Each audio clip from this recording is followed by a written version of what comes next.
સુરતમાં દારૂની હેરાફેરી માટે બુટલેગરો દ્વારા અવનવી ટ્રીક અપનાવવામાં આવતી હોય છે। ટ્રાન્સપોર્ટની આડમાં વિદેશી દારૂની હેરાફેરી કરવામાં આવતી હોય છે। પૂર્ણા પોલીસે ઝડપી પાડ્યો છે મોટી માત્રામાં વિદેશી દારૂનો જથ્થો। તો પૂર્ણા ખાતે આવેલ બે અલગ અલગ ટ્રાન્સપોર્ટ ગોડાઉનમાં પોલીસ દ્વારા છાપો મારવામાં આવ્યો। એસએસ હાર્ડવેરના નામથી ટ્રાન્સપોર્ટ ગોડાઉનના પાર્સલની આડમાં હેરાફેરી કરવામાં આવી રહી હતી। પૂઠાના પાર્સલની આડમાં લાવવામાં આવેલ 1.52 લાખની મત્તાનો વિદેશી દારૂ જપ્ત કરવામાં આવ્યો છે। પૂર્ણા પોલીસે પ્રોહિબિશન હેઠળ બે અલગ અલગ ગુના નોંધી તપાસ હાથ ધરી છે।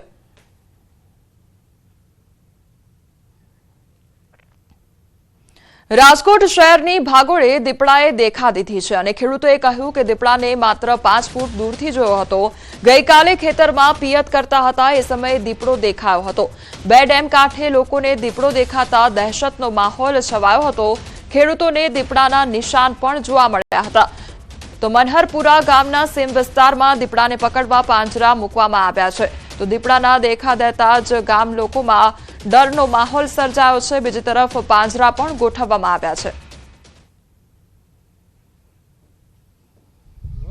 રાજકોટ પંથકમાં ફરી એક વખત દીપડાની દહેશત જોવા મળી રહી છે। રાજકોટ શહેરથી થોડે દૂર આવેલા મનહરપુર એક ગામમાં જે છે છેલ્લા થોડા દિવસથી દીપડાનો આતંક વધ્યો છે। ગઈકાલે પણ અહીંયા દીપડો આવ્યો હતો। અત્યારે આપ સીધા દ્રશ્યો જોઈ શકો છો કે અત્યારે મનહરપુર ગામમાં જે સીમ વિસ્તાર છે ત્યાં દીપડાને પકડવા માટે ખાસ પિંજરું પણ મૂકવામાં આવ્યું છે।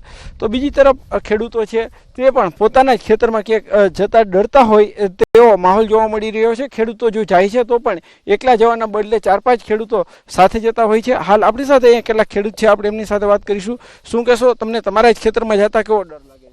અમારા ખેતરમાં જતા બહુ ડર લાગે છે। એટલે એરંડા બધા અમારે પાકીને સુકાઈ ગયા છે। એમાં જવું કેમ અમારે? એમ બીક તો લાગે ને, દીપડાની બીક ન લાગે? દીપડું સતત આ ધોરે દિવસે 3 મહિનાથી આવીને છે। અમારે એરંડાનું વાવેતર છે, એમાં જવું કેમ નથી? મજૂર આવતા કોઈ? એમ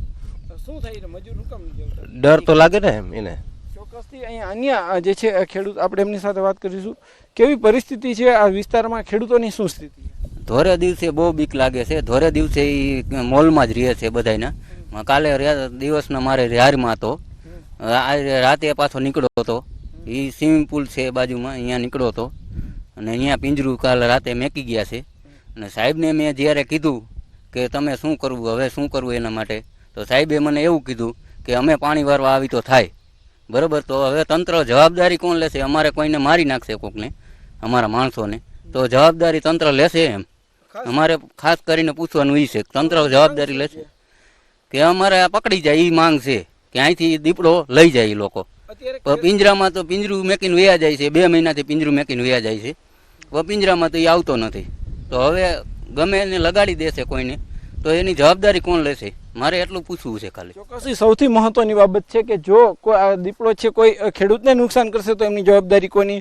તમને અત્યારે ખેતરમાં જાવ છો તો એકલા જાવ છો કે ભાઈ બધા સાથે જાવ? બધા સાથે જાય છે, 2-4 જણા સાથે જાય છે। ધોરા દિવસે પણ અમે જઈ શકતા નથી અહીંયા, અને પશુપાલનનો ચારો વાઢવા માટે પણ અમે જઈ શકતા નથી। 2-4 જણાને સાથે જવું પડે છે ધોરા દિવસે, અને રાતે તો નીકળી જ શકતા નથી બહાર।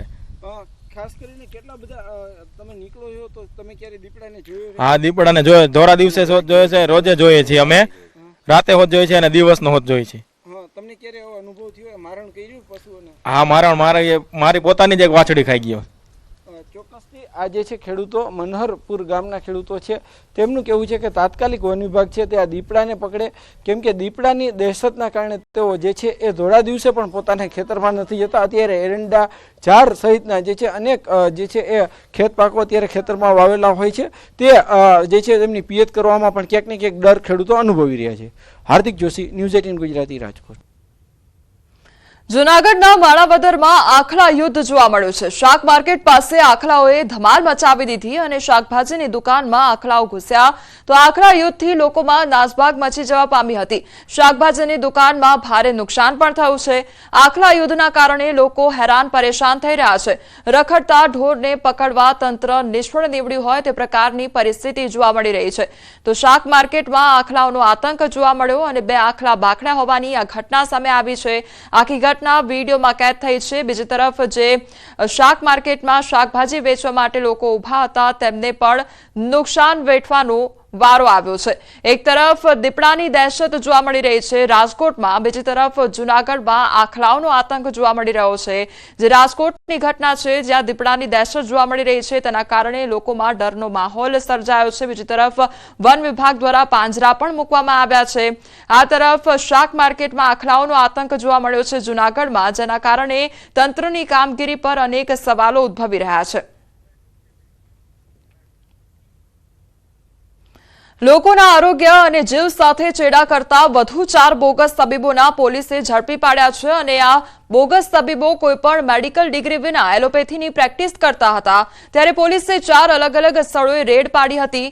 બોગસ તબીબ અજય વિજય વિશ્વાસ, પરિમલ સુધીર સરકાર, પાર્થ કાલીપત દેવનાથ અને સિદ્ધાર્થ કાલીપત દેવનાથની ધરપકડ કરવામાં આવી છે। ચારેય ક્લિનિકમાંથી અલગ અલગ પ્રકારની દવાનું સિરપ સહિત 12,994નો મુદ્દામાલ જપ્ત કરવામાં આવ્યો છે। બોગસ મેડિકલ ડિગ્રી બનાવવાના કૌભાંડમાં મુખ્ય આરોપીઓ સહિત અન્ય બોગસ તબીબોને ઝડપી પાડી જેલના સળિયા પાછળ ધકેલી દેવામાં આવ્યા હતા। આ ઉપરાંત 1300થી પણ વધુ બોગસ મેડિકલ ડિગ્રી બનાવી હોવાનો ઘટસ્ફોટ પોલીસ તપાસમાં થયો છે। પોલીસ વધુ તપાસ કરી રહી છે।